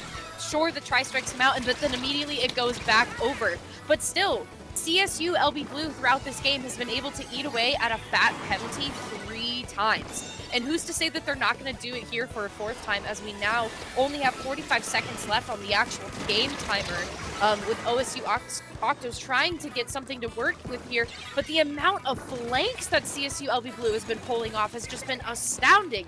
And this could be where they could try to flip the tides, as their own penalty has now been eaten away, and the juice has been popped out, and there is jumps coming in. So you can see that pushing CSULB Blue on the back foot here, and trying to maybe flip the script in the way that they were able to. But with Drew trying to come in and cause some havoc here and looking to zipcast and get some picks, they take 2 down near the end. And I actually thought Drew got splatted there, but they actually were able to make it out in one piece with only a few seconds left remaining. This win is going to CSULB Blue. That was huge stuff. Just like perfect there at the end. Textbook, you throw the strikes to cover the zone. You have Drew zip casting to kind of pull that attention away. All they needed was the cap there. We're able to get it and a little bit more to boot. But oh my god, just what an insane turnaround. And I think that they've really found a comp that works out well for them. And they definitely, I know they'll be trying that out again in future Hagglefish Market games. And I promise you that that map will be around. Oh, for sure. They need to be adding this match code into their arsenal of things to be reviewing, because this is quite literally the blueprint for them, I think, Toma. Because this game was done so well and executed so well in comparison to the other games that we got to watch them do.